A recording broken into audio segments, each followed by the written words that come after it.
Welcome to the first episode of the Davidson Boswell Show. For those of you who have been supporting me on Instagram and TikTok and donated to make this happen, here it is, baby, in all of its living color. No, I'm just kidding. This is obviously the absolute low point of the show. I'm coming to you from my parents' drafty basement, or sorry, not basement, attic in Raleigh, North Carolina. I'll be back in New York soon. I'm home for the holidays, but I've just been really anxious to start the show because I don't know, I have a lot to say, and you guys donated money, so you deserve to hear it, I guess. The show is going to be uh, kind of my opinions about world events mixed in with some stories from my personal life. You could also call this show the pseudo-intellectual bullshit hour because it's not like I have a graduate degree in international relations or anything like that. But I will say, if this last 2 months has proven anything, it's that experts are incredibly biased and often don't know what the hell they're talking about, and pretty much just take talking points from the AIPC, or what is it called? The Jewish lobby, the Jewish lobbying group, the AIPAC. I don't know. I don't want to sound, overly anti-Semitic, but it's pretty true. It seems like they have an outsized influence in our politics. So the first thing I wanted to talk about on the show was how America's support for Israel is the number one issue in our society, right? It represents the cross section of so many different problems in American society. First and foremost, the malicious hypocrisy of the American government. At a time when school lunch programs are being slashed, in Iowa, they just voted to end free lunch. Same place where the Republican primary is, the first Republican primary. Wonder if that's a coincidence. A bastion of Republican politics and cruelty towards children. Probably not. Another thing that our support for Israel represents is the generational divide in America. Wait, I want to go back to the first issue before I talk about that. So it's the hypocrisy of the American government, right? So they're slashing school lunch programs. Student loan aid is being taken away, right? Student loan forgiveness. We were told that we were going to get $10,000 off by the Biden administration, and they were like, "Oh, I'm sorry, I can't do it. My hands are tied behind my back. Here's another $3 billion for Israel, or 14 billion, however much they're going to give them this time around." And it's just the money hose. They're going to continue to just spray money at Israel as they spray bullets into Palestinian children. So it's deeply, deeply upsetting. And then I don't know what else is going on within our society. Fentanyl, right? There's no solution to that. I live in New York. They're slashing the parks budget as well as library hours are being reduced and library staff is being fired. So it really is such a fuck you. What are you going to do about it, bitch? You know what I mean? Like the support for Israel is incredibly illuminating in terms of how power yields nothing without demand. If we just let the powers that be continue on, the munitions would keep flowing to Israel, and we in America would just be forced to shut up and take it. So thank God for young people who are actually putting their foot down, which leads me to my second point, right? It represents the generational divide in America.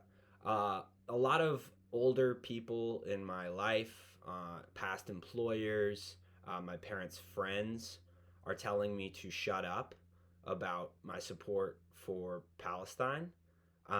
They're saying you don't know what you're talking about. And these are old tactics. It's nothing new to be like, sit down and shut up to young people.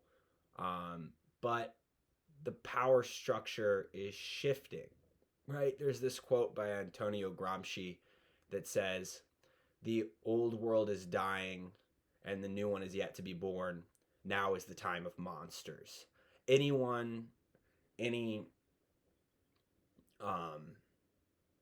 power hungry lunatic that claims to have solutions, Netanyahu, Donald Trump, is going to step into this void, this power vacuum, and say, "Just follow me. I'll be as cruel as I need to be to get rid of the migrants or whatever the problem in boomers' heads is at this point. And boomers are like, all right, yeah, you got my vote. So they need to die pretty soon of natural causes. I'm not calling for a revolution or anything. Or I kind of am, but I'm not calling for violence. I'm just saying that it will be enormously good when millennials or even Gen X, as laid back as they seem, take over in a bigger way. But yeah, this is such a crazy time in American history, and Israel is such a flashpoint of that because the boomers are basically telling us not to believe our ears and our eyes. 7,000 children dead in 2 months, and they're like, it's a complicated issue. That's their counter to us. They're like, it's actually just complicated. It's like, what's complicated?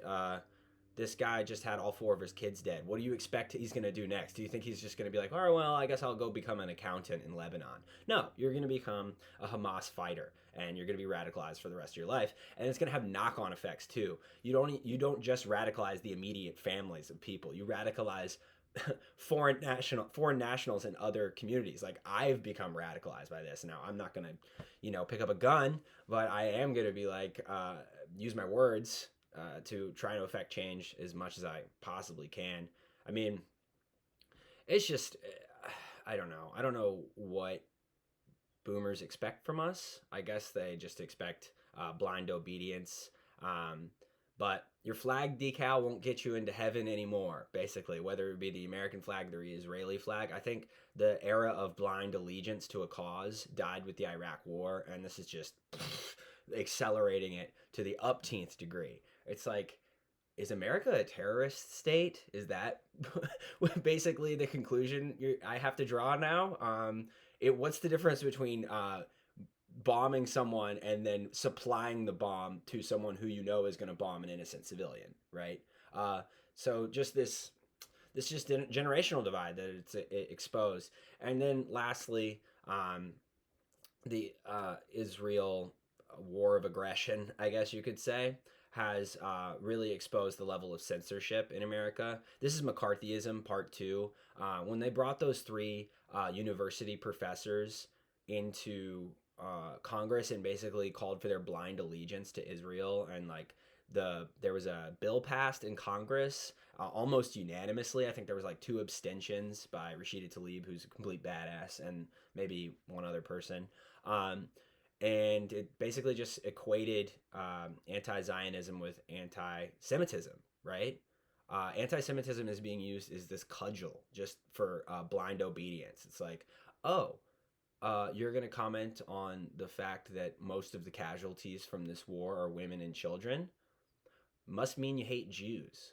It's just like, that doesn't 2 plus 2 does not equal 5, so it's Orwellian. It's McCarthyism again. And for those of you who don't know, Joseph McCarthy was a senator from Wisconsin in the 1950s that basically went on an anti-communism crusade. And anyone who stood in his way, he basically labeled them as a communist and ruined their career. This was during a time when the Soviet Union was ascendant, and there was a lot of, there was a big Red Scare going on in America. And it's very similar to what's going on now. Ruining someone's career, anti-Semite. Flip the script. You can be as hateful as you want to Muslims. You can lump them all into one. If you pay attention to the Likud parties, Netanyahu's parties saying what they're saying on news programs and stuff, they're calling them the army of darkness. They're calling them animals. All this dehumanizing language that is incredibly, incredibly reminiscent of another party that existed in Germany in the 1930s. And 40s. So I'll leave it there. I don't want to get banned from my first show that I make on YouTube. But so support for Israel really shows all the fault lines in America, the hypocrisy, the generational divide, and then the censorship that exists here. The reason I basically started speaking out so heavily. Well, number one was, this is just wrong, and number two, the more pushback I got, the more I realized that I was, kind of had my finger on the carotid artery of America. You apply 5 pounds of pressure and the blood springs forth. People are so ready to go on this topic. And I don't really mind that I'm losing friends and I'm losing familial support, because I don't want friends that support wholesale massacre like this. So that's my first topic. Where am I at with time? Oh, nice. 10 minutes. All right. This is going to be probably about a 20-minute first show. You guys are just going to have to roll with me. I'm really not used to talking for this amount of time, just completely unbroken. So if I have verbal tics or if I keep touching my nose like that, I'm sorry. I just, I'm going to get better at this as I go along. So those of you that join up with me now, I have nothing but love for you. And I promise this show is going to get better, both visually. There's not going to be some weird ass pumpkin here with a huge skull. I'll be more deliberate about things as the show continues to move on. So the second topic I really wanted to start to talk about, I was just in Thailand for the last 2 months. I was performing comedy out there all around the country. And I don't know, I ran into a lot of people that labeled themselves digital nomads, the expat community. And it got me thinking about what self-actualization it really is when white people talk about it, what they claim to want from their journey of self-discovery versus what that actually is. So for those of you who don't know, there's these pockets of Westerners, white Westerners generally, out there in the world that work remote jobs. I guess this is a 21st century phenomenon. So they are like, I don't know, they work for a software company and they want to live in Chiang Mai or Kopangan, which is like a mountain community in Thailand or a coastal one. And they go there and they're like, man, I don't have to be tied down geographically to realize my life's purpose. Life is so much more about living off the land and the community that you create with other people. Things were really beating me down in New York or Chicago or, Ames, Iowa, wherever they happen to be from. It's probably not Ames, Iowa. It's probably more big cities, big coastal cities in America that are very expensive. But what you're actually doing, you're not integrating into those communities at all. You're creating colonies, essentially. You're just living among other white people and then utilizing the local population as essentially a way, cheap labor to build your new little bungalow or your new little house. You get a lot of people bragging like, I get 3 massages a week here. It's like, yeah, the only time I interact with Thai people is when they're rubbing my feet. It's just like, how do you not understand that is so uneven? And you're actually not working on yourself. If anything, you're just cementing your legacy and your role in society as the dominator and the dominated. And when I first made this argument on Instagram, I got a lot of pushback. And it was really funny who were the people pushing back on it. It was mainly CrossFit bros with their abs very prominently displayed in their profile picture. And they're like, so tired of this white bashing. So what are you saying? We shouldn't just go over there and spend our tourist dollars? We're sustaining their local economy. It's like, that's so funny. That's so paternalistic to say, where would the Thai people be without me? It's like, I don't know, probably they're the only country in that area of the world that was never colonized. It seems like they have a pretty proud culture that would continue on whether you were there demanding that they make you a iced coffee or not. You aren't the linchpin or the keystone in their Arc de Triomphe. You're not. Things won't crumble if you leave. But I just think it's very emblematic of that style of thinking. Like, you know what this foreign country needs? Me. It's like someone who takes a selfie in front of a masterpiece, like a Monet behind you, and you're like, the only thing that this Monet is missing is my face. And then you take the picture. So yeah, these are just neocolonialism.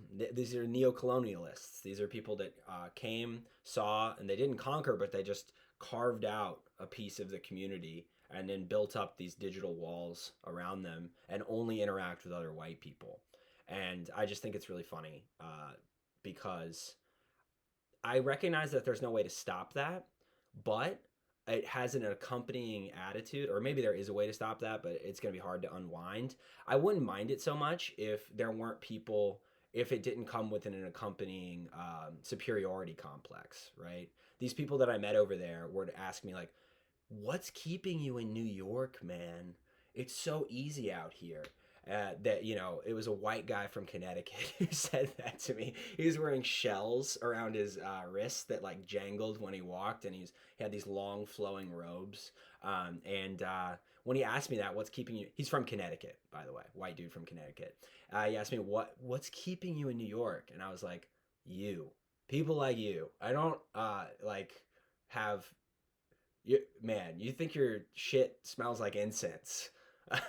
You know, it's just like unbearable to be around people like that. So I don't know. That's kind of what's keeping me in New York is fear of becoming like that. Even though I am not saying you shouldn't travel, right? And I'm not saying it's bad to live in other places. You know what I mean? I'm just saying be humble about it and really make an effort to not just be around people that, because you're basically just copy pasting 1,000 people from America and putting them in another country, or 1,000 people from Sweden or wherever, you know, or yeah. So it's all just Western imperialism that has been repackaged. Okay, hopefully these two topics aren't too convoluted, and they do kind of, you know, there was a lot of Israelis in Thailand as well. They had no problem colonizing another place outside of Gaza too. Um, Man, I just thought of this. Something that's really gotten to me is seeing property developers in Israel make mock-ups on the beach in Gaza of new condominiums they want to build. Like they're already looking ahead to when the 2 million Gazans are either expelled or killed, and they're like, they want to make it into like Biscayne Bay in Miami, you know, and that's just cursed, you know. That's like building something on top of an Indian burial ground in America. Um, Anyway, yeah, terrible stuff. Terrible stuff. I can't believe we're living in these times. All right, last thing I'll talk about before I sign off, and probably go think about everything I did wrong in this video, is I want to talk about just kind of a funny story. So you probably remember back in like 2016, 2015, Supreme was a big thing. The clothing brand Supreme. There was like hype beasts all over Instagram. This is before Instagram became exclusively videos, and it was a way to like show your fit, you know, and your girlfriend and stuff. And there was this guy.